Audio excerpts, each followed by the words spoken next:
नमस्कार and welcome to India and the world. तो India ने पूरा कर लिया है अपना 70 साल पुराना सपना। जी हाँ, ये आर्टिकल पढ़िए।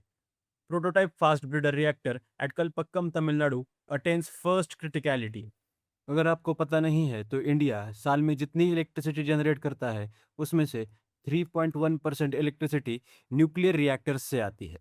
और अगर हम न्यूक्लियर रिएक्टर्स की बात करें तो उनको चलने के लिए एक फ्यूल की ज़रूरत होती है, जो कि होता है यूरेनियम या फिर प्लूटोनियम। इन रिएक्टर्स में इस फ्यूल के साथ एक न्यूक्लियर फिशन रिएक्शन होती है जिससे हीट जनरेट होती है और उस हीट से हमें इलेक्ट्रिसिटी मिलती है। ये होते हैं नॉर्मल न्यूक्लियर रिएक्टर्स, मतलब जिसमें हम फ्यूल देंगे तो ये हमें इलेक्ट्रिसिटी जनरेट करके देंगे।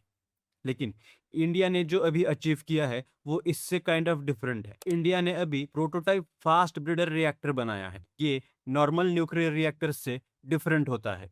नाउ अभी हम अगर प्रोटोटाइप फास्ट ब्रीडर रिएक्टर यानी कि पीएफबीआर की बात करें, उसमें भी वही फ्यूल यूज होता है जो नॉर्मल रिएक्टर में यूज होता है और ये भी हमें इलेक्ट्रिसिटी ही जनरेट करके देता है। लेकिन अगर आपका क्वेश्चन ये है कि ये नॉर्मल रिएक्टर से डिफरेंट कैसा है, तो अगर आप यहाँ पर ध्यान से देखोगे तो यहाँ पर कुछ थोरियम ब्लैंकेट करके कुछ लिखा हुआ है। इसका मतलब इस रिएक्टर में हम नॉर्मल फ्यूल के साथ थोरियम का भी यूज कर रहे हैं, जिससे क्या होता है, इस वाली रिएक्शन में हम थोरियम अगर ऐड करें तो ये हमें इलेक्ट्रिसिटी के साथ हमें कुछ एक्स्ट्रा फ्यूल भी जनरेट करके दे रहा है। इसका मतलब ये है कि ये एक ऐसा रिएक्टर है जो जितनी फ्यूल ये कंज्यूम करता है उससे कई ज्यादा फ्यूल ये क्रिएट करता है। और ये फ्यूल किसकी मदद से क्रिएट कर रहा है? इस थोरियम ब्लैंकेट की मदद से ये फ्यूल क्रिएट कर रहा है। इसको अगर मैं सिंपल भाषा में समझाऊं तो सोचिए कि आपके पास एक मोटरसाइकिल है जो पेट्रोल पे चलती है। लेकिन जरा सोचिए, अगर आपके पास एक ऐसी मोटरसाइकिल है जो पेट्रोल पे चलती है लेकिन वो खुद से पेट्रोल भी जनरेट करती है। तो इंडिया ने कुछ ऐसा ही यहाँ पर अचीव कर लिया है। एक ऐसा रिएक्टर बना दिया है जो फ्यूल तो कंज्यूम करता ही है लेकिन वो एक्स्ट्रा फ्यूल भी बनाता है। ना अगर आपका क्वेश्चन ये है कि इससे इंडिया को क्या फायदा होगा, देखिए किसी भी न्यूक्लियर रिएक्टर की अगर हम बात करें तो उसमें as a fuel uranium use होता है और यूरेनियम इंडिया में ज्यादा नहीं मिलता है। इंडिया यूरेनियम के लिए बाहर के देशों पर डिपेंडेंट है। और अगर हम इसको दूसरी तरीके से कहें तो इंडिया के अंदर फिलहाल जितने भी न्यूक्लियर रिएक्टर्स है वो इनडायरेक्टली बाहर के देशों पर डिपेंडेंट है। आपने रिसेंटली ये न्यूज भी पढ़ी होगी कि India Canada sealed $2.6 billion uranium deal. मतलब कनाडा इंडिया को 2030 तक $2.6 बिलियन वर्थ का यूरेनियम सप्लाई करे। इसके रिलेटेड मैंने एक वीडियो भी बनाई थी। आई होप आप सब लोगों ने वो वीडियो देख ली है।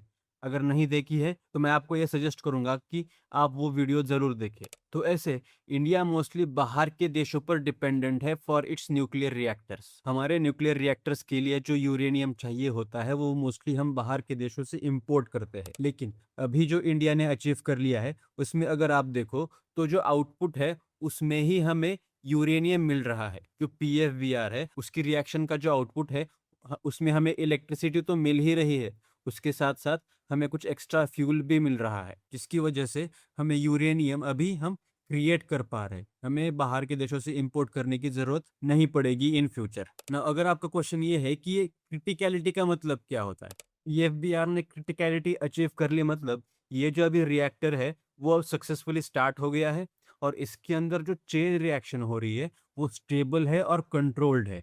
और जब ये रिएक्टर सेल्फ सस्टेनिंग बन जाता है, यानी कि ये अपने आप से चलना शुरू कर देता है, उस मोमेंट को बोलते हैं क्रिटिकलिटी। तो इंडिया ने इसी पीएफबीआर यानी कि प्रोटोटाइप फास्ट ब्रीडर रिएक्टर में क्रिटिकलिटी अचीव कर ली है। यानी कि वो जो रिएक्टर है वो अभी स्टेबल और सेल्फ सस्टेन्ड बन गया है। नाउ अगर आप ये सोच रहे हैं कि ठीक है, हमने अभी यूरेनियम तो बना लिया लेकिन ये यूरेनियम बनाने के लिए हमें अभी थोरियम की ज़रूरत है। वो थोरियम कहाँ से आएगा? क्या वो भी हम इंपोर्ट करेंगे? तो इसका आंसर है नहीं। देखिए इंडिया के पास वर्ल्ड का 25% थोरियम अवेलेबल है। इसका मतलब इंडिया को थोरियम के लिए बाकी के देशों पर निर्भर रहने की आवश्यकता नहीं है। इंडिया थोरियम के मामले में पूरा का पूरा आत्मनिर्भर है और इसी थोरियम का यूज करके हम इस पीएफबीआर से एक नया यूरेनियम बनाएंगे और इसी यूरेनियम से हम फिर बाद में इलेक्ट्रिसिटी जनरेट करेंगे। इसका मतलब ये है कि अभी इंडिया इस न्यूक्लियर एनर्जी जनरेशन में आत्मनिर्भर बन रहा है और हमें न्यूक्लियर रिएक्टर्स के लिए अभी बाहर के देशों पर डिपेंडेंट रहने की जरूरत नहीं है ना। अगर आपने सुना होगा तो वीडियो की स्टार्टिंग में मैंने कहा था कि इंडिया ने ना 70 साल पुराना सपना पूरा कर लिया है। तो क्या है वो सपना, आइए जानते हैं। 1950s में जो इंडिया के फिजिसिस्ट होमी जे भाभा थे, उन्होंने इंडिया को एनर्जी इंडिपेंडेंट बनाने का सपना देखा था। लेकिन उन्हें पता था कि इंडिया के पास उतने यूरेनियम की रिसोर्सेस नहीं है। इंडिया को यूरेनियम मोस्टली बाहर के देशों से इंपोर्ट करना पड़ेगा। लेकिन उसी टाइम जब इंडिया के कोस्टल रीजन्स में थोरियम की रिजर्व्स मिले, तो उन्होंने उस टाइम इंडिया के लिए एक 3 स्टेज न्यूक्लियर प्रोग्राम बना दिया। इस प्रोग्राम में उन्होंने इंडिया के थोरियम रिजर्व्स का यूज़ करके इंडिया को एनर्जी इंडिपेंडेंट बनाने की बात कही। वो कहते हैं कि इंडिया के पास जितना थोरियम रिजर्व है, अगर हम उसको प्रॉपर्ली यूटिलाइज करें तो वो थोरियम रिजर्व्स इंडिया को अगले 4 सेंचुरी तक पावर दे सकते हैं। और यही बात उन्होंने इंडिया के उस टाइम के प्राइम मिनिस्टर जवाहरलाल नेहरू के सामने रखी, तो उस टाइम इंडियन गवर्नमेंट ने ये 3 स्टेज प्लान अडॉप्ट कर लिया। उसी 3 स्टेज प्लान में से सेकेंड स्टेज था पीएफबीआर्स का सस्टेनेबली काम करना। जो अभी हमने देखा कि इंडिया के पीएफबीआर्स ने क्रिटिकलिटी अचीव कर ली है। तो अभी थर्ड स्टेज ही बचता है, जिसमें India thorium based nuclear reactors बनाएगा और उसकी मदद से एनर्जी क्रिएट करेगा। नाउ बात यह है कि ये डेवलपमेंट इतनी इंपॉर्टेंट क्यों बन जाती है। एक चीज तो मैंने बताई कि इस डेवलपमेंट की वजह से इंडिया न्यूक्लियर रिएक्टर्स के मामले में आत्मनिर्भर बन जाएगा, न्यूक्लियर एनर्जी जनरेट करने के मामले में आत्मनिर्भर बन जाएगा। दूसरी बात ये भी है कि इंडिया ने 2047 तक 100 gigawatts of nuclear power generation का गोल सेटअप किया है, क्योंकि फिलहाल इंडिया बस 8.8 gigawatts of energy he nuclear reactor से प्रोड्यूस कर रहा है। मतलब ये गोल बहुत बड़ा है फिलहाल के लिए, क्योंकि 8.8 से सीधा 100 गीगावाट्स, मतलब ये बहुत बड़ा जंप है।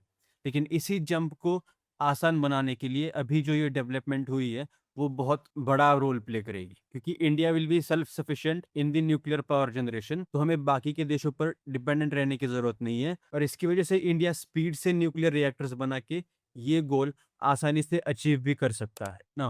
अगर आपको क्वेश्चन ये है कि क्या किसी और कंट्री ने ये पहले अचीव कर लिया है, तो इसका आंसर है हाँ। रशिया ने पहले ही न्यूक्लियर क्रिटिकलिटी अचीव कर ली थी, लेकिन रशिया के बाद इंडिया पहला कंट्री बनता है जिसने ये न्यूक्लियर क्रिटिकलिटी अचीव कर ली है।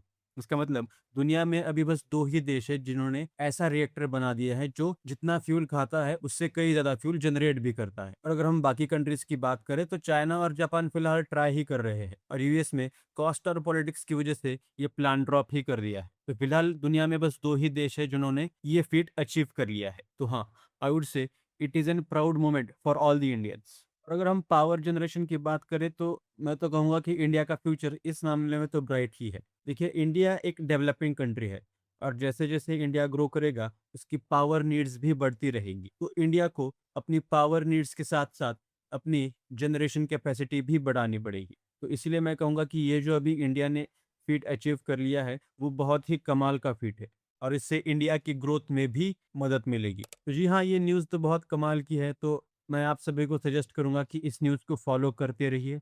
अगर इसके रिलेटेड कोई और नई न्यूज़ आती है तो मैं उसके रिलेटेड नया वीडियो ज़रूर बनाऊंगा। और अगर आपको मेरी वीडियोस पसंद आती है, आपको इससे कुछ नई इन्फॉर्मेशन मिलती है, तो प्लीज़ इस चैनल को सब्सक्राइब कीजिए।